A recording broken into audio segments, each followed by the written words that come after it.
Monsieur, bonsoir et bienvenue. Le Point reçoit ce soir le secrétaire technique du Comité national de suivi du contenu local. Ce mécanisme destiné à favoriser l'inclusion du secteur privé national dans la chaîne des valeurs du secteur extractif dans son ensemble. Avec lui donc, nous ferons l'état des lieux, le niveau de satisfaction de cette exigence nationale, bref, de ce que le Sénégal fait du contenu local. Je vous propose à ce point d'ailleurs, le chef de l'État, c'était lors des concertations en 2019. Les ressources pétrolières et gazières découvertes depuis 2015-2016 gisent à une centaine de kilomètres au fond de l'océan et à plusieurs kilomètres sous les eaux.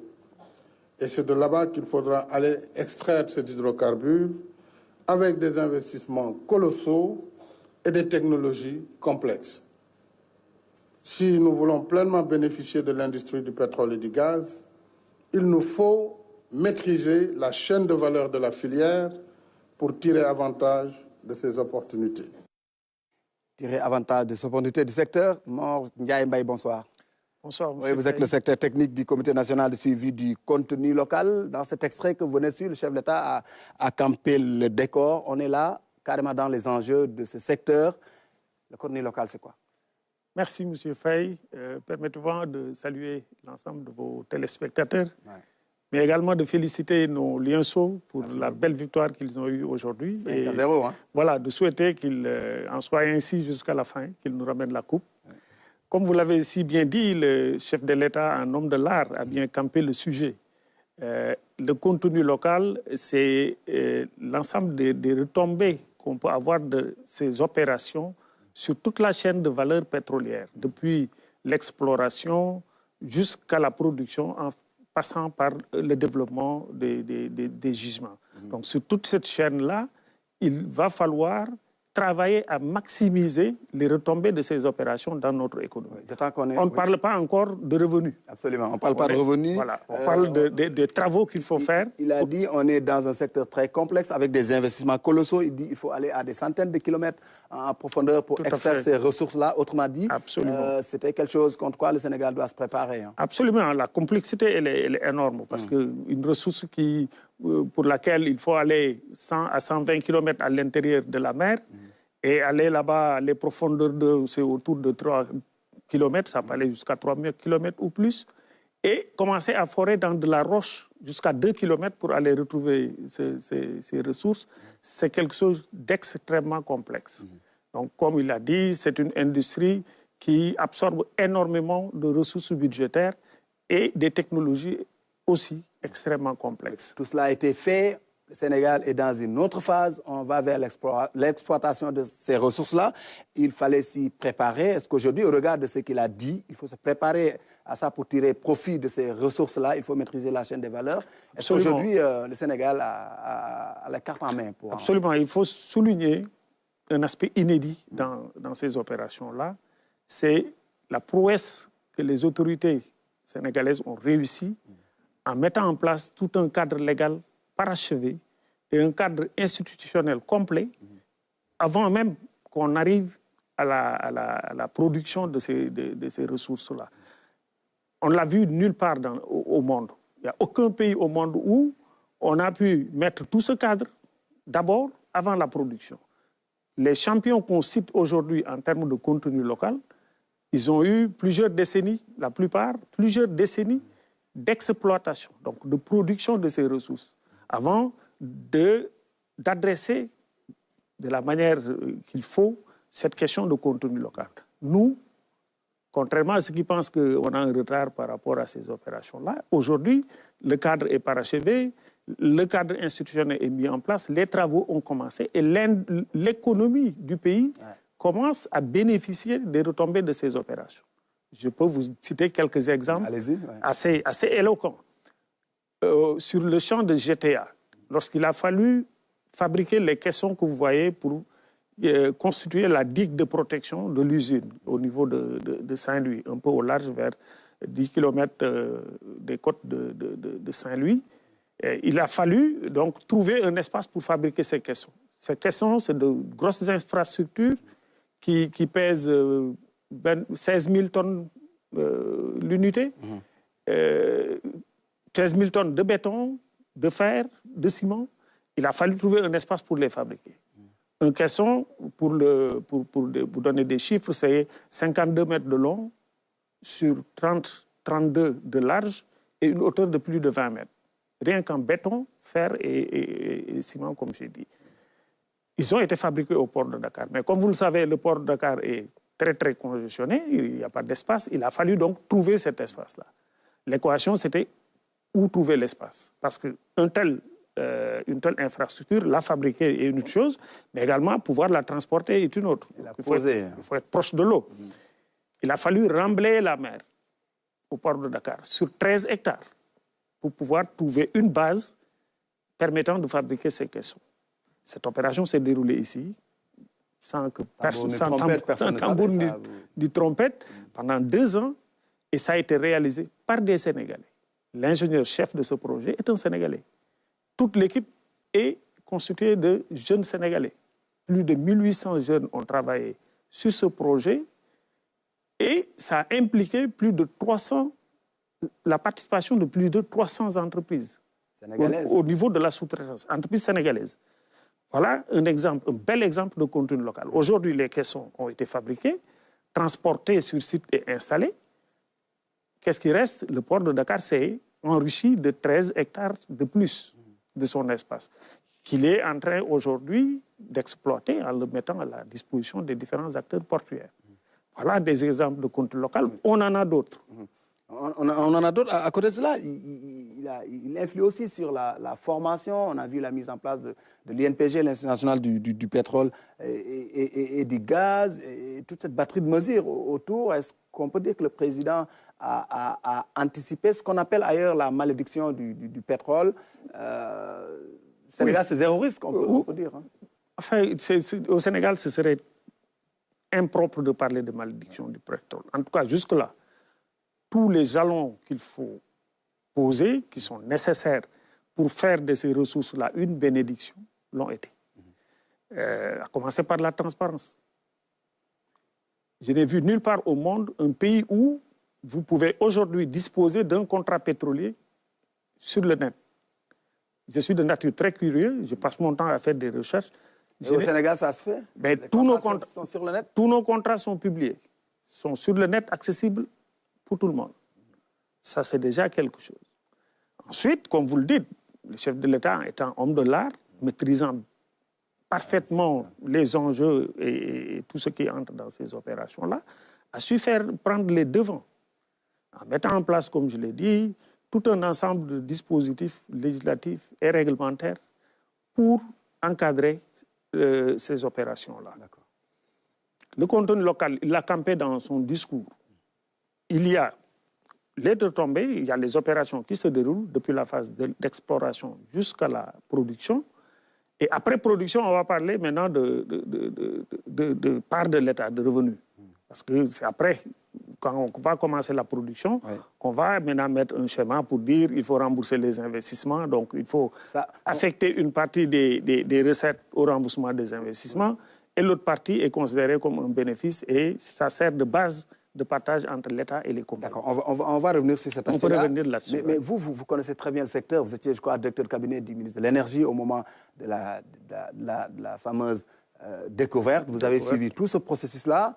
Et que dites-vous par rapport à... Pensez-vous de ceux qui estiment que les ressources sont en train d'être exploitées, que le Sénégal brade les ressources? Expliquez-nous un peu la configuration aujourd'hui du secteur. Mais imaginez ce que je viens de vous dire, une ressource qui dort à 100 km à l'intérieur et à des profondeurs. Il y en a qui estiment qu'il y a déjà de l'exploitation. Est-ce que c'est le cas? Ils racontent leur vie, comment on peut exploiter. L'exploitation n'a pas encore commencé. Qui connaît un peu ces opérations-là, le pétrole, comment c'est fait et comment on y accède, comment on l'exploite, ne peut pas avancer de tels propos. Aujourd'hui, ce pétrole-là, il dort jusqu'à ce jour en tout cas. Je peux vous dire qu'il n'y a pas une seule goutte de pétrole sortie du sous-sol sénégalais. Une seule goutte. Le gaz, pareil. À part le gaz de Gadiaga, qu'on a commencé à exploiter depuis quelques années et qui est utilisé exclusivement pour fabriquer, faire de l'électricité au niveau de Sococim et Sénélec, il n'y a rien. Aujourd'hui, ces gens-là, ils disent ce qu'ils veulent. personne ne vous montrera de manière probante voilà, des éléments qui étayent ces genres de propos. Il faut, à la limite même, il ne faut même pas y répondre parce que c'est complètement de l'hérésie. D'accord. Et pour vous, le Sénégal gagne dans ce change-là? Mais absolument. Je pense que vous avez dû suivre. Au début, on parlait, ouais, le Sénégal n'avait que 10% dans les... C'est complètement dépassé ce débat maintenant, je pense, parce qu'après, avec les sorties des experts qui en ont parlé, je pense que la chose a été clarifiée. Parce qu'ils confondaient les parts de Petrosen des parts de l'État. Moi, dans mes discours, je dis toujours, celui qui veut comprendre ce que l'État gagne, il oublie Petrosen. Petrosen est une compagnie pétrolière comme les autres, au même titre que BP, que Cosmos. Va concourir comme tout le monde. Oui, et d'ailleurs, Petrosen est dans toutes les associations. Chaque fois qu'on signe un contrat avec une compagnie, Petrosen est partie prenante. Et c'est là où les gens se sont perdus, parce qu'au départ, quand on commence l'exploration, Petrosen prend 10% pour être présent, mais 10% de parts portées. Il ne participe pas aux investissements. La totalité des investissements est consentie par les compagnies étrangères. Eux, ils gardent 10%, ils participent à toutes les décisions techniques, les choix techniques, les décisions d'investissement, etc. Ils évaluent les coûts, ils sont là, ils surveillent ce qui se passe. Maintenant, si au terme de la prospection, il n'y a pas de découverte, on ne trouve rien, la compagnie perd la totalité de ce qu'elle a investi. Il n'y a pas de remboursement, il n'y a pas de dédommagement. Rien n'est prévu par le contrat pour ça. Maintenant, en cas de découverte, c'est là où ça devient intéressant. Quand on découvre, Petrosen a la possibilité de passer jusqu'à 20% de part. Parce qu'il y a découverte. Et à partir de cet instant, Petrosen participe au même titre que les autres membres de l'association, proportionnellement aux parts qu'il détient. Aujourd'hui, sur Sangomar, Petrosen a 18%. Ça veut dire qu'il participe pour 18% dans les investissements de développement et d'exploitation. Ça veut dire également qu'au moment du partage de bénéfices, il aura aussi pour 18% de ces bénéfices-là au sein de la JV, donc de l'association. Ça, c'est Petrosen, ce n'est pas encore l'État. Après ça, l'État considère que ces entreprises-là ont gagné de l'argent, c'est un bénéfice sur une activité, donc frappe ce bénéfice d'un impôt. Naturellement, c'est l'impôt sur le bénéfice. Donc l'État va prendre ça, mais dans le partage initial entre l'État et le groupe des compagnies, l'État aussi prend ses parts. Et ces parts sont définies dans chaque contrat pétrolier au niveau de l'article 22 de tout contrat. C'est par tranche de production et c'est là où on trouve les parts de l'État et les parts des compagnies, y compris Petrosen. Donc, pour résumer, les parts de l'État sont constituées des parts directes dans le partage du bénéfice que l'État tire à partir de ce tableau-là, fameux tableau de l'article 22. Après, l'État met son impôt sur la part des autres, donc récupère ses impôts. Et comme Petrosen appartient à l'État également à 100%, les parts de Petrosen reviennent à l'État. Et c'est ce qui fait que si nous prenons le cas de Sangomar, le pétrole, l'État sort du partage avec au minimum 52%, avec l'hypothèse de production de 100 000 barils par jour. 52% pour l'État. Sur GTA, c'est autour de 64% après le partage que l'État prend. Donc vous voyez que ça, c'est très loin des 10% qu'on nous chante partout. Et voilà. Et ça, maintenant, c'est compte non tenu des retombées du contenu local. Parce que le contenu local ne travaille pas sur cette base-là. Il y a les bénéfices, ce qui est considéré comme bénéfice au départ, et ce qui est affecté au remboursement des investissements, de l'ordre de 70% de la recette. C'est les 70% que le contenu local va travailler. Et le chef de l'État a fixé la barre à 50% à l'horizon 2035. Cela signifie que d'ici 2030, nous devons travailler à capter la moitié de la manne financière qui a été investie dans ces opérations dans notre économie. D'accord, vous avez parlé de contenu local. Nous allons suivre ce compte rendu de Philomène Constance Diagne-Boye. Le Sénégal veut tirer le meilleur profit de l'exploitation de ses ressources pétrolières et gazières. Mais c'est connu, les revenus directs attendus des projets d'hydrocarbures ne seront que de l'ordre de 3% seulement du PIB. Seule une bonne mise en œuvre de la politique de contenu local, avec une participation effective des entreprises et ressources humaines locales, devrait permettre à notre pays de tirer son épingle du jeu. C'est dans ce contexte que le Fonds d'appui de développement du contenu local est créé avec, entre autres, pour objectif de soutenir l'information des acteurs du secteur des hydrocarbures, de définir en relation avec les organismes étatiques de financement ainsi que toutes les autres institutions financières des outils sur mesure pour que les entrepreneurs puissent évoluer dans le secteur du pétrole et du gaz dans leur propre pays. Il devrait donc, en effet, permettre aux entreprises de faire face à la forte concurrence dans les activités pétrolières et gazières en vue d'atteindre l'objectif de 50% de contenu local à l'horizon 2030 fixé par son Excellence le Président de la République. L'industrie pétrolière est connue pour son élitisme. Elle requiert une technicité pointue et d'importants moyens financiers en guise d'investissement. C'est pourquoi l'État du Sénégal a mis en place un dispositif d'accompagnement des entreprises nationales pour lever les contraintes auxquelles elles peuvent faire face pour intervenir dans le secteur du pétrole et du gaz. Si on veut réellement impacter l'économie nationale, ce sera à travers le contenu local. C'est moins sur les parts que l'État tire du partage de revenus que sur le contenu local. Parce que je dis souvent que c'est un schéma assez simple à comprendre. 30% des recettes représentent dès le départ ce qui est considéré comme un bénéfice. Et le partage de revenus entre l'État et les compagnies pétrolières porte sur ces 30% des recettes. Les 70% vont servir au remboursement des investissements. Le contenu local cherche à capter une partie de ces 70%. Au sortir de cette journée, les entreprises sénégalaises devraient avoir une meilleure connaissance des normes et standards à assimiler dans le cadre des marchés liés à l'industrie pétrolière et gazière. Elles devraient aussi identifier les contraintes à lever et toutes les solutions à mettre en œuvre pour capter des parts de marché dans l'industrie pétrolière et gazière afin de permettre à notre pays d'atteindre l'objectif de 50% de contenu local à l'horizon 2030. Oui. Atteindre 50% à l'horizon 2030, c'est dans 7 ans, disons moins de 7 ans. Oui. On est à quel niveau d'exécution aujourd'hui, à l'heure où on parle? Il est important d'éclaircir un aspect. Aujourd'hui, le cadre légal il est défini, il est mis en place, le travail a commencé. La volonté politique du chef de l'État est bien traduite à travers ce cadre légal. Le maître mot, c'est la préférence nationale. La question qui devrait se poser, c'est comment parvenir à capter 50% de contenu local d'ici 2030.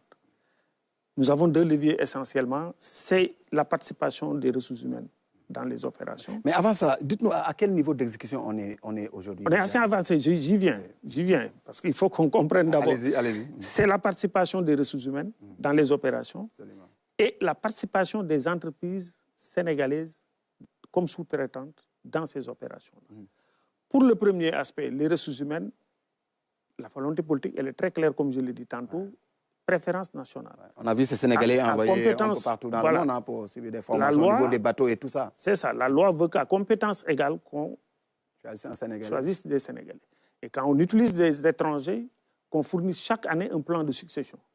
Un document dans lequel on montre comment on entend remplacer. Est-ce que ça, c'est le cas avec ces entreprises qui opèrent présentement là? C'est le cas actuellement. C'est là où je veux en venir. Pour les entreprises, comme je dis, les entreprises également, un important effort a été fait pour favoriser les entreprises nationales. D'abord, la notion d'entreprise locale sur laquelle nous travaillons, ce n'est pas seulement une entreprise de droit sénégalais. Mais c'est une entreprise de droit sénégalais qui est contrôlée au moins à 51% par des Sénégalais identifiables, dont le personnel de management est à 80% sénégalais et le personnel opérationnel à 51%. Donc nous travaillons sur ces deux-là, insérer le maximum de ressources humaines, mais également permettre au maximum d'entreprises qui répondent à ces critères-là de participer à ces opérations. Et là, le législateur est allé très loin. Parce que sur plus de 99% des activités identifiées dans le cadre de ces opérations, la loi exige qu'il y ait une participation d'une entreprise locale. Ou de manière exclusive, donc seule, et il y a un certain nombre d'activités qui leur sont réservées, ou de manière mixte, c'est-à-dire en association avec des entreprises étrangères, donc en joint venture. Aujourd'hui, nous avons mis en place les outils pour surveiller toutes ces opérations-là, notamment la plateforme d'intermédiation. Nous avons donc une plateforme électronique d'intermédiation qui est le passage obligé de tous les appels d'offres qui se passent dans le cadre de ces opérations. Les donneurs d'ordre, donc compagnies et leurs sous-traitants, sont obligés de publier le plan de passation de marché qu'ils nous soumettent. Après validation, ils sont publiés. Et chaque fois qu'ils doivent lancer un appel d'offres, ils nous saisissent pour qu'on procède à un contrôle a priori pour voir comment est-ce qu'ils ont bien classé l'activité à lancer, etc. Il y a un certain nombre de choses. Et après lancement de l'appel d'offres et à la fin du processus d'évaluation, ils nous reviennent avec un rapport d'évaluation des offres pour un contrôle a posteriori. Aujourd'hui, nous avons les instruments, les leviers juridiques qu'il faut pour pouvoir contrôler tout ce process, pour nous assurer que les entreprises accèdent aux opportunités qui leur sont offertes. Le droit national est adapté à cette nouvelle réalité. Bien sûr. Oui, aujourd'hui, on est à quel taux d'exécution du contenu local? Parce qu'on semble dire dans un rapport de l'UTIE que c'est 1850 milliards de recettes, de revenus pour les entreprises. Le contenu local n'en tire que 375, ce qui semble un peu dérisoire quand même. Alors, nous, depuis qu'on est arrivé en 2021, il a fallu donc procéder à un travail préparatoire de mise en place de la structure, parce que c'est une structure nouvelle. Et on a travaillé sur à peu près 6 mois, réellement. À la fin de l'année, nous avons procédé à notre rapport, l'élaboration de notre rapport d'activité pour essayer de voir, identifier, collecter les chiffres qui nous sont provenus des rapports d'exécution de plans de contenu local des différents acteurs.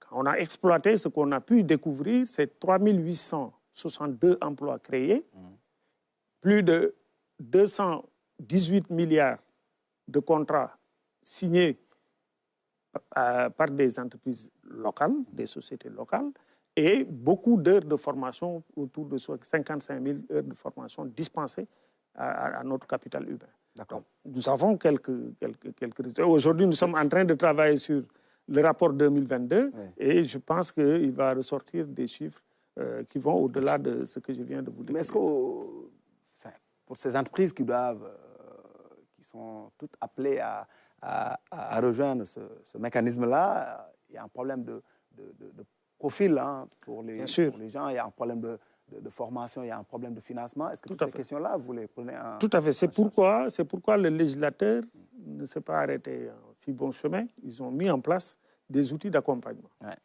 Alors, le premier, on en a parlé tout à l'heure dans le reportage, c'est le fonds d'appui au développement du contenu local. C'est un fonds qui est mis en place par l'État, qui va être alimenté à partir des opérations et qui doit être exclusivement utilisé pour accompagner la formation du capital humain et la capacitation des entreprises. Ce travail-là a commencé. Aujourd'hui, nous pouvons aujourd'hui vous présenter plusieurs centaines de jeunes qui ont été formés par ce biais et des centaines d'entreprises également qui, aujourd'hui, sont parvenues à entrer dans l'industrie.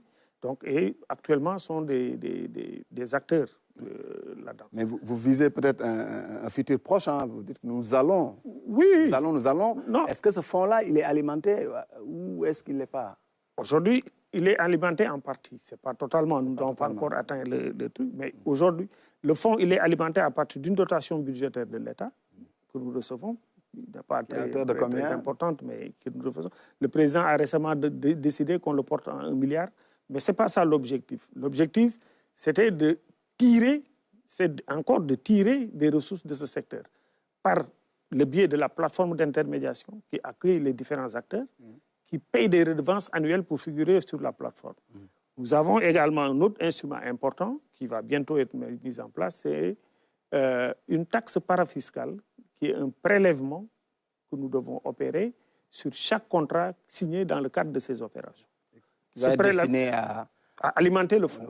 Ouais. Et maintenant, une fois qu'on aura tout ça, nous atteindrons la vitesse de croisière pour l'accompagnement des entreprises. Mais d'ores et déjà, nous avons lancé le travail préalable, un audit de capacité. Les entreprises qui sont enrôlées sur notre plateforme sont en train d'auditer, d'évaluer leurs capacités. Une fois que ce travail d'évaluation est terminé, nous allons rapprocher ce bilan de compétences de ces entreprises des exigences des donneurs d'ordre. Pour chaque activité, on va voir qu'est-ce que les donneurs d'ordre exigent. Et en faisant le gap analysis, nous allons pouvoir définir un programme d'accompagnement pour ces entreprises identifiées et donc lancer l'accompagnement de ces entreprises. D'accord. Et là-dedans, nous avons un instrument important qui est un guichet unique qui nous a été recommandé par la loi et que nous avons fini de mettre en place, qui regroupe l'ensemble des structures étatiques qui ont quelque chose à apporter à une entreprise. Oui. Mais pour cela, vous vous donnez combien de temps pour que ces opérations-là, tout cela puisse démarrer et que ces entreprises puissent avoir enfin le profil qui leur convient? Nous sommes dedans, nous sommes en plein dedans. Parce que l'exploitation, ce n'est pas loin là. Oui, mais nous sommes en plein dedans. Aujourd'hui, ce travail que je viens de vous décrire, l'audit de capacité est en cours. Mais même avant ça, beaucoup d'entreprises, aujourd'hui, je veux dire, des centaines d'entreprises participent aux opérations. D'accord. Je vous cite des exemples. Il y a aujourd'hui des équipements dont on n'aurait jamais pensé qu'il était possible de les fabriquer au Sénégal. Ils sont fabriqués ici et ils sont utilisés dans l'industrie pétrolière. Comme quoi, par exemple? Comme des cols de cygne. C'est de gros équipements sous-marins qu'on installe sur les têtes de puits. Il y en a aujourd'hui plus d'une vingtaine au port de Dakar qui ont fini d'être fabriqués entièrement au Sénégal et qui vont être déportés. Je peux citer les bollards, c'est de grosses piles qui vont permettre de fixer, d'amarrer les bateaux, comme vous le savez, en haute mer. Et ces bollards ont été fabriqués ici également à Dakar.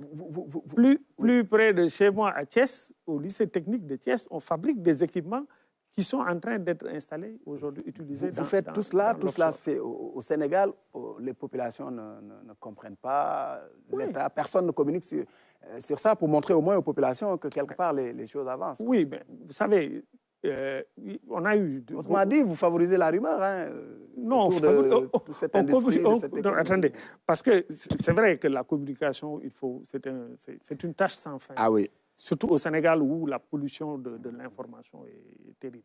C'est une tâche sans fin. Il faut tout le temps s'y mettre. Mais nous ne sommes pas restés les bras croisés.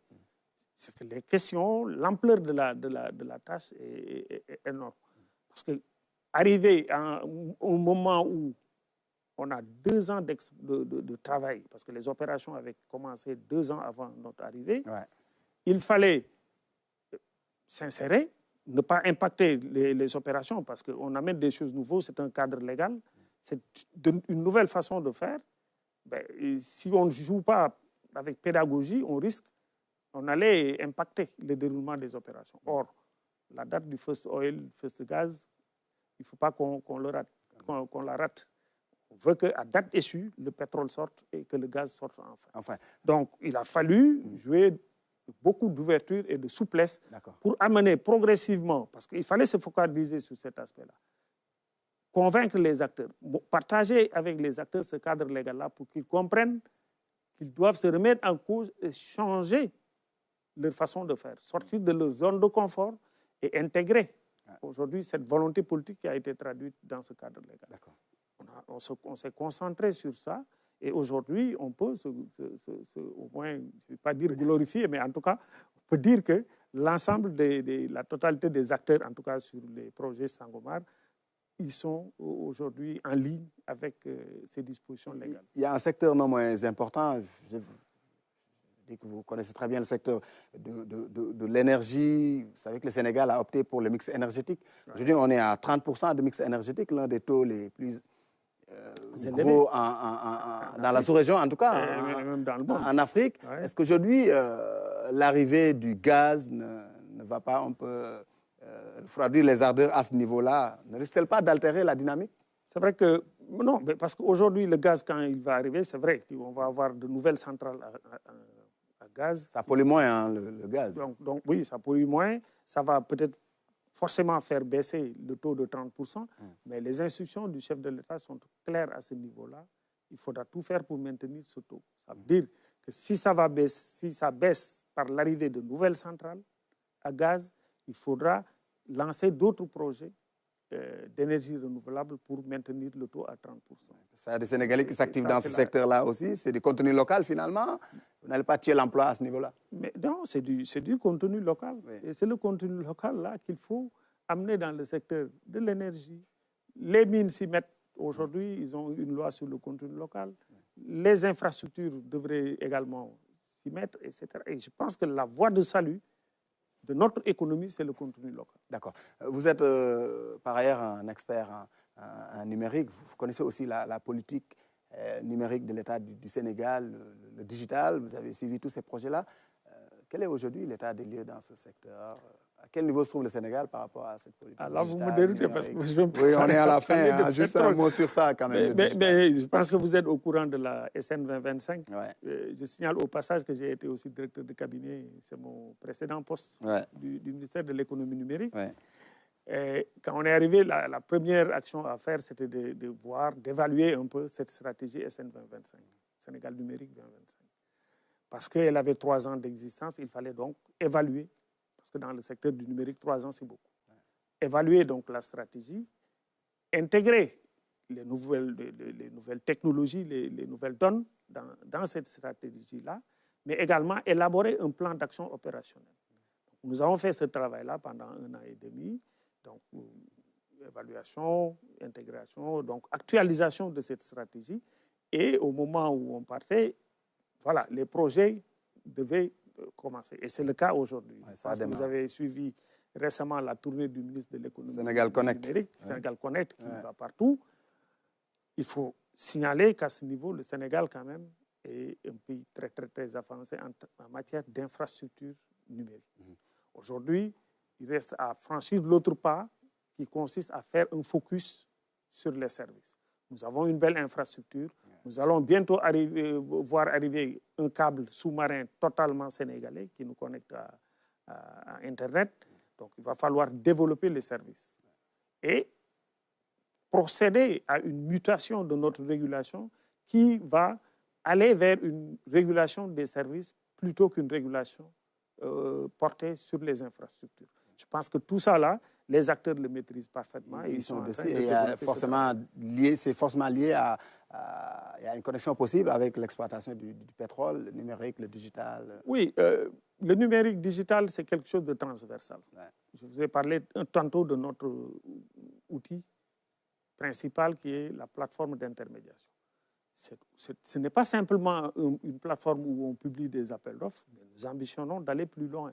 C'est un outil de dématérialisation de nos procédures qui va faciliter la vie à tous les acteurs.